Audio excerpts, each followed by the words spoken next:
Muid ai Fort láige an teachtainse ar a glár Blasta.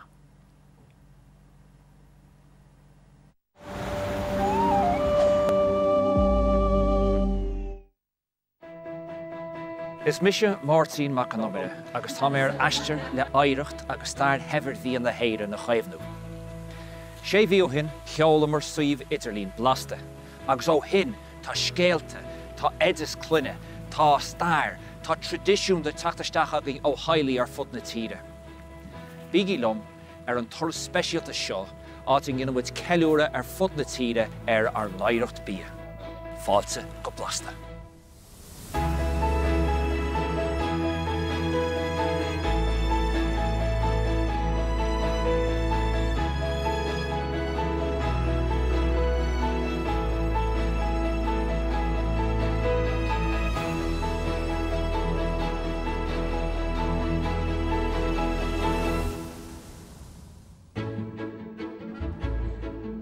Díramar ar bhaintear na héireann a gcuid scéalta agus edas teaghlaí a rinsling ar thaobh Blasta.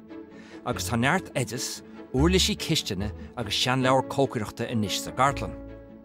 Leis an gartlan á líana le scéalta agus béal edas sever, tá sé nám agin tús a chur leis an aistear, agus buaile leis na daoine a thug na scéalta sin dúin.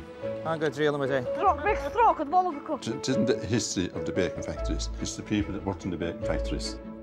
Lum ar an turas seo, bei Johnny Dillon ó gnósach béal edas éireann. Bei sé anna himúil le feiscin cadíad na cleachtaí agus na cardan agus an hadisiún héh an béag bar fós agan, agus an son go bhéit mis chuir leis an chartlanna seo leis an tála son. An éid ó ling na heidir seo a chóirta rais, le go mééis siad a gleachta a ríist ag an géad chlún eile. An teachtain seo tá mis na déise. You eat the skin, the whole lot. Chun é lán le stair agus mórtas ina bhéinúlacht féin. Tá cáilir le ar an mlá a Port Láirge, arán na haon siar go fada leis de Huguenots. A céir de cheappa muintear na déise faoi gacha bheits le blaise ar a gláir seo. Béle feiceáil.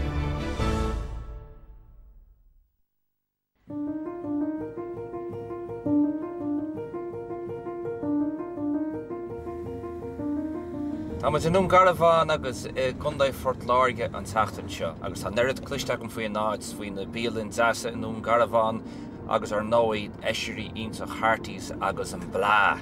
Ach, tá níos mó na blás i scéal Fort Láirge. Tá stair hever ag Dungarvan maidir le cuasaí bia. Tá cáil fí le ar ché helmhic le fadan láid a bhhar na hiascareachta, agus tá roinnt an iascas fearr sa tír le fáil in Dungarvan dá bhhar. Tá líon na durasóirí atá a tuairt cuairt ar a gantar a de le méid ó oslíú an glasfealach, agus tá níos mó bíalann ar an mbaile inis ná riamh dá bhhar. Agus fuireann Blasta is scapa an suscéal hí sa mbaile go méid ócáid ar bun níos séanaí. Chua mise chun caint le Emmeline Stafford, únéir an gastropub Mary's. Bei Emmeline i láthair ag an ócáid níos séanaí áit a bheicimid a bhfuil sim ag daoine fós sna seanaides, agus ar chóirde áit a thuirt ar míochláir i Mary's de cheandan na míosa a bhés faoi chabadal. So, Emmeline, tell us about Dungarvan. It's a great food town, yeah? It is. It's brilliant. And it's grown so much, I suppose, with the introduction of the Greenway last year. The numbers of tourism is fantastic and everybody wants to eat, you know. And what do people like to eat? Everything. Well, we have year-round here, one of the dishes would be beer batter fish and chips. We have locally oysters, Archie's Oyster Farm. Now, having said that, the Irish are a little bit weary of eating raw oysters. Why is that? Visually, taste-wise, texture-wise. So we would do like a tempura of oyster or an oyster churro risotto. Do you think at the event later on that the locals will try the oysters and the traditional food? You'll definitely get some, especially if it's free. Everybody loves something free. But no, I think there are definitely people that will eat them. If they haven't tried them before, they'll give it a lash, see what happens. If they like it, they'll go for more. If not, sure, you'll have a few extra yourself, Martine. En nírum leabhart le Emmeline. Hasta when fáil amach a bhfuil tóir ag muintear na háite ar eisirí. To be honest with you, I wouldn't eat raw oysters myself. Like, it's about the only thing that I wouldn't eat. No, I'm a devil. I don't like fish at all. No, I'm not a big seafood man now. No. No, I wouldn't. No, I had them once raw and they didn't agree with me. I'd give them a shot for sure, but it's not my cup of tea. Is dachar a chreidún nach bhfuil mór an tóir ag muintear na háite ar eisirí. cé bhfuil ceann na fermacha eisirí is mó sa tírann seo sa rion, agus go neartar liom nach bhfuil is sáir amháin. Measú a bhfuil éon léargas ag éhín ní chunachúir ar an scéal seo. Ceol éhín chánaí chuig blasta le cur leis an gartlan, Harty's oysters agus dillisc. Faman atá le fáil go forleathan cos cladí sa gantar seo. Tá eisirí uaire Harty's tucha le ag éhín go mlaise mé iad, ach measú an fashion nua iad seo sa gantar. Stocha gur gapadína gur rud nu íseach é na hisrí an son Dungarvan ach ní hé. Na maní sinna bhí íasc an rang a dul haldín sasna, but cumála sin barrelí de hisrí an so ó bod Dungarvan. So ní rud nu é, agus fiú an aimsear an gurta bhí fiol na hisrí ag daoine á túla.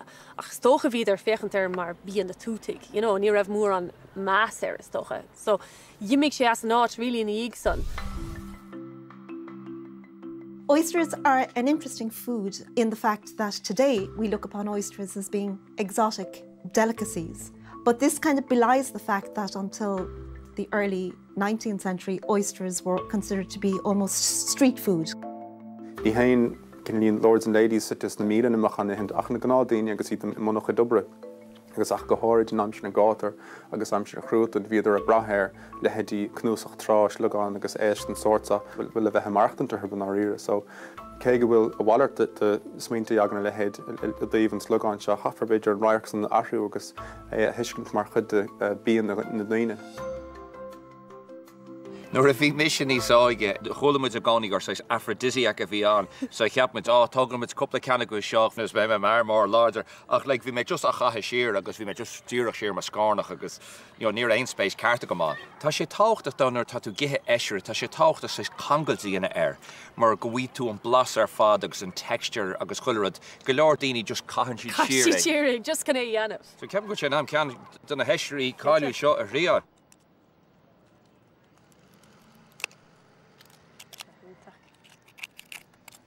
Fer sin agus an isce áling. Yes, hang go much.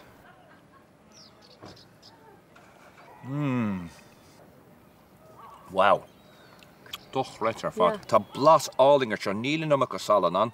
Tá sé sais creamy, tá texture sais uachtarach tá creamy ar. Agus tá just ceapan chuide sin ar cean na heisirí is deise a bhlas mé riamh. Tá átar mé sin a cloisiint. Tá rud amháin eile ag éhín atá sí gur orm a bhlaise. Dillisc. Tá dillisc saimúla fort láirge, mar tá starán des na daine áilt agus é úsáid mar snack beag, agus fiú caparí dillisc i dhéanamh dó. Agus é bhalathe, geartha, trimir mar sin, agus é dhéthe mar mála crisp. Agus céiríad na buntáistí sláinte tá baint leis? Tá calcium aige, tá na vitamins B aige, bhain tú annachchuid rudaí in san just rud amháin. Agus céir fi na páistí, in na páistí? Ja, ní léon fibre be. Stig sa capar dó siúd, má bhacha ihan sé gach lá. As bhfuil chuid an snack héin a hágan. Gur míl mágad. Se láidir tá blas na farige ar. Blas na mara, sinné, ja. Is lán le mianrí. Cinnte, si cómágad.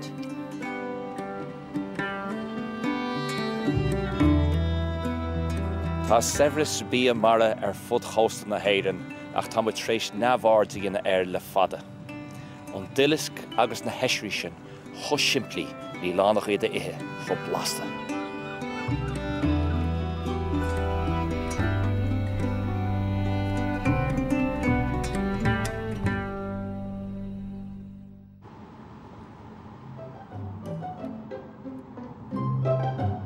Siar an bóthar ó Dungarvan tá rainn na gúnach áit bhfuil cónaí ar Roseanne Foley. Chur Roseanne ábharisteach chuig suíomh Blasta iad a lig bainte le na máthair ine. Ach tá éidir amháin atá anghard á crí. Roseanne. Cé bhfuil tú? Fáilte go dtí an rainn. Gur míle mágad. Táiristeach. Tá cháling agad. Ó, gur mágad.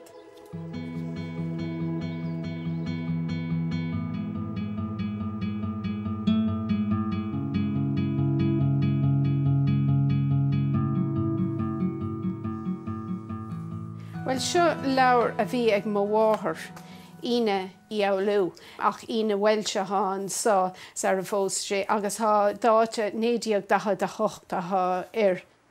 Anyone can bake Compiled by the Educational Department of the Royal Baking Powder Company, New York City. Bhí gailta ag mo bháthair I America agus seol si trasna go dtí mo bháthair é. An cócar a maithe bhí a bháthair. A bhí sé go húntaach, bhí sé arás, bhí sé an éad dhéanamh agus mar is tócha gur raibh fáine chun éad dhéanamh, like brack, tarts, drop scones. Agus tá tusa chun gingerbread a réiteach doing. Yeah, well, it is an sa leabhar ach den sé copáin in nona an machan cart.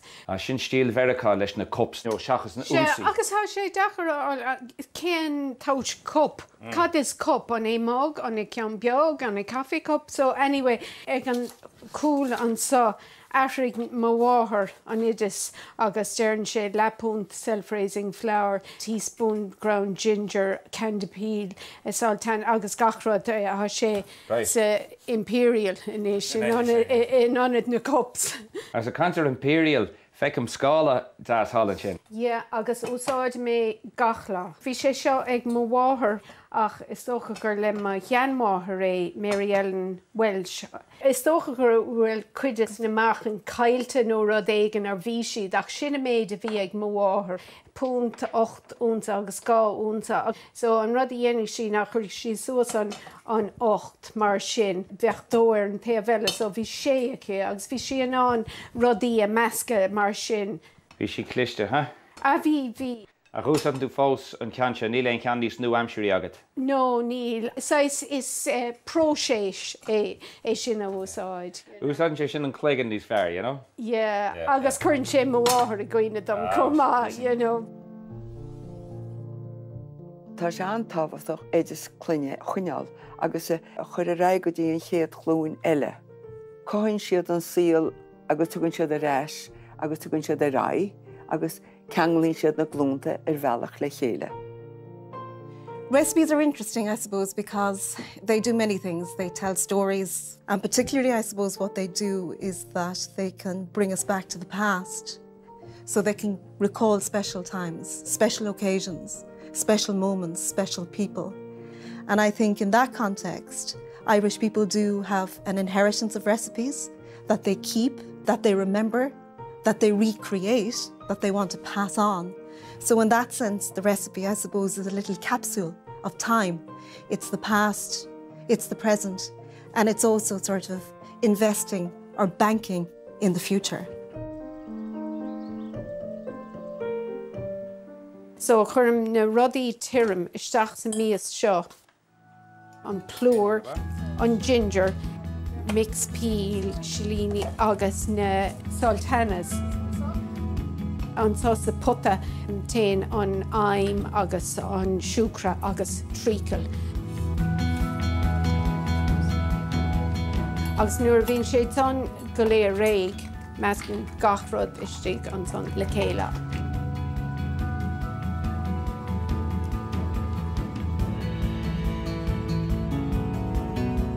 Tá balla áling sin an treacle is on the speacery nach bhfuil? Ha, yeah. Ach, da ú fásach.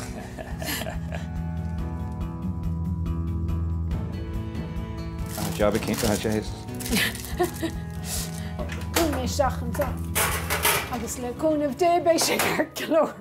Má bhleisin sé lecha maithas an balla tá tachhaid béis sé go hálaigh. Bé an cíiste fihan nó méid san náan, ach fad is bhéin bud a fannacht réitó Rosanna an Rowan. Bé sé milliis.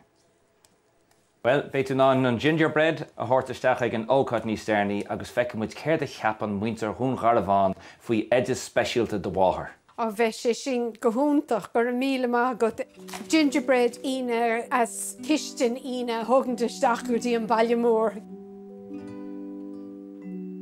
Bhí sé go háling eidir arán sin séar ine eáil cuní beo ag a hinin. Tá stair fada speacery an éireann a dal siar go dtí na meáníisina, agus tá sin séar, nutmeg agus caraway seeds ach go háirithe flúirseach i tradiisiún bácála na Gael.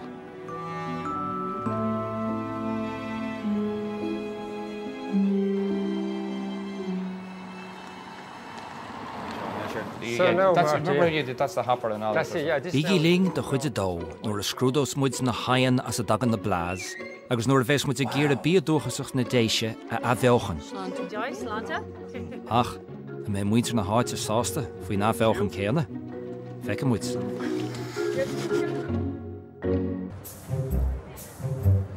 Feachtas náisiúnta é Blasta, chun na nuacha a dhéine éireacht bíon na héireann. I gundai Fort Láirge táid an teachtain seo, áit mé ócaid bun níos déanaí a Ghuislán Chún Garabhán. Ach, a mé mu ná muintear an bhaile a bhela le heisirí agus caprí dilasc. Táim taca chuig maraga ferime Chún Garabhán chun búile le Esther Baron ón mácús cáiliúil Barons. Tá aon cháiliúil an bhácús cortha leis an gartlan acu. Is deacar a chreidúnt, ach téann an stair a bhhainn leis de hain seo siar breisgus 100 bliain. Tá muintear Barons ina mácús ón líon 1887 agus an cheird sa chláán le ceirech lúnanis. Tell us about Barron's Bakery and the history of it. Well, Barron's Bakery is there since 1887, and it is thanks to local support that we're still there, and people still buy our bread, and I think we produce a good product. So tell me about the famous Waterford Blah. The Waterford Blah is well known, and we got the PGI for it, Protected Geographical Indication, and it's only in Waterford that you can get the Blah. The Huguenots brought it over in the 1800s, and it was the leftover pieces of dough, and the bakers put on trays and threw lots of flour on it, and they gave it away originally, and they nourished the poorer people, but it has become very famous now. So what was sort of a poor man's food is now fancy food. Absolutely, yes, exactly. But I'd love to go up and actually see these famous ovens. Is that possible? Oh, tá fáilte rót, and Joe will show you around. Brilliant. You're very welcome. Ní éting gan an de seo a hapú, agus an aon speisialta seo a eicáil chum hain, seo liom go dtí Cappoquin. Tugtar Scotch Brick ovens ar na hain seo, agus sé bácús Winter Baron an taon bhácús sa tír a úsáidin go fóliad. Dar leo is iad na hain seo a chorann blas le ar chrusta an ráin. As cahagúil sé fír leis an méid gradam atá bút acu. Bhfuil mé le Joe agus thug sé an toras ar an mácús dom.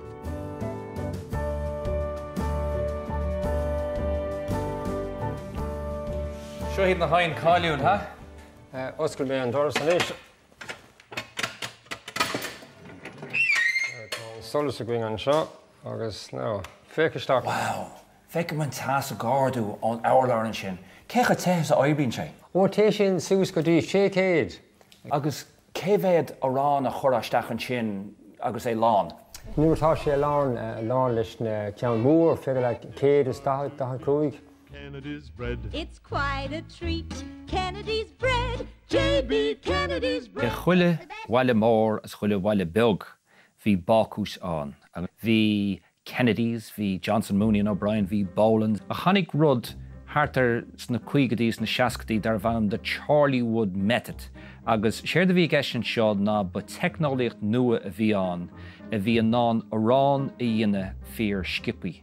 Bhí sé ná ardú agus bácáil ag amháin rud a chéile gratú ná arán a dhéine wadní skipaí a wadní suire nírá an scill céine bhí ag na bácairí ag tastáil. Chanig arán, bán, bulín isteach agus an slice pan mar déir siad the best things in slice pan well níl sam cecha maithas a bhí an slice pan níor an mór an maithas a baint leis I drá cothú a dhéine is an aiste bia.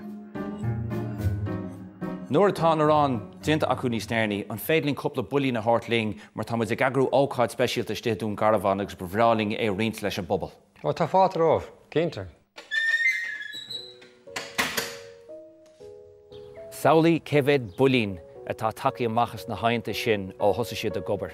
Cé bhfuil stádas éireacht órappach brunta ar an blá le blianta nuas. Tá wadní smó is stair bhácúis Fort Láirge ná an blá amháin.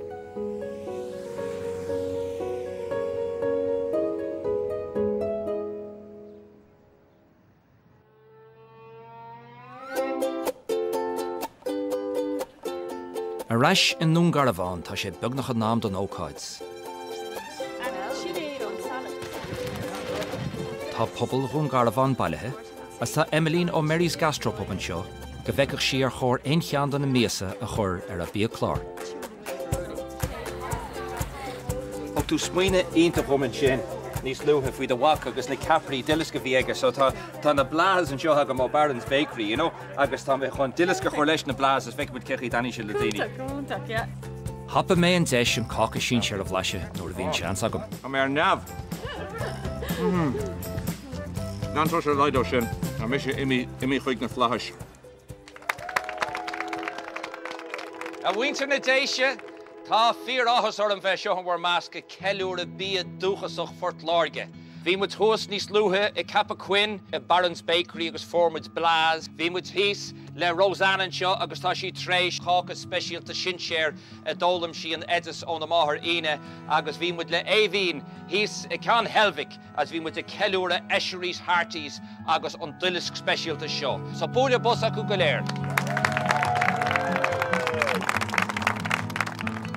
Na heisirí an chéadrod ar na míochlár. Níl mór an tóir ar chorbe thorú ar dús. Ach, is gear go mín coppla duine máta agam. 5, 4, 3, 2 and go! Sé seo an chéadúr ag go leor acu i githe eisirí. Ach, ní haithnín siad le chulachanne. Chew. Chew. Oh, that's something else. Is it? Yeah, 10's great. Yeah? Just. How Blasta na farige how shani yes on the oor. It's a funny taste, isn't it? Ní féidir bheith caint ar bhí Fort Láirge gan an blá a lua. Caparí dilisc an chéadrod eile. Bí ag tradiisiúnta Fort Láirge. Fé sin now. Sin dilisc, right hagan sé an warige. Yeah, guys. Take Helen, son. Can it happen too? Tá sé an salan ach tá sé go jazz. Ah, má fair. Tá sé go jazz. Tá sé go jazz nach bhfuil? Tá sé gurtach. Yeah, tá sé gúirt a chaibríonn sé leis an millish agus an crust. Agus ar deire an cáca sin séir. Can it happen too? Which I get jazz? There's cherries. I think it's really good. Yeah. Better than the oysters. Beidir bhfuil sé beidir níos das an á caca má bháthair. Tásúil nach bhfuil a bháthair brandúir seo. Bránar warning. Bhán mé soltas an dilas, cuiise sin go jazz, ní raon is agam a chu rud is fear ná an cíiste sinseir Harbour. I liked the cake, the gingerbread. I wasn't a big fan of the oyster. Bhí an blá chomach an dilas ganúsar, bhí sé sin an nabh gnáthach níor rial mé sin hena mé héin. Tá tuairimí an pobl fáteaching ach céirt faoin saneolaí. It's fantastic, great turnout. Everybody seemed to really enjoy it. On mé éon cheann den tríomhí sin fellúnach le déil ar bhíochlár Marys. The dilisc. It's lovely, very tasty for our brunch menu on Saturdays and Sundays to do it in a potato cake, a bit of poached eggs, some hollandaise sauce, smoked salmon, smoky streaky bacon. Kind of want it now myself, to be honest with you.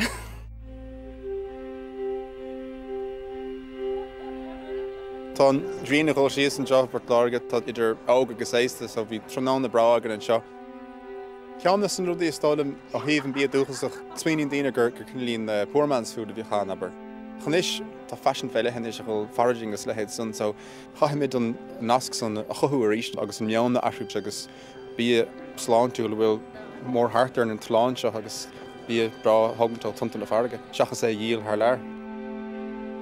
One is ansult as an náam a chamé Dungarvan. Cúine ciún áling den tíirí seo le tradiisiún bí arsa atá faoi bhlá faoi láthair agus a déile láidreacht. Bígí ling an teachtan se thugaing dor leanamid leis an toras Blasta.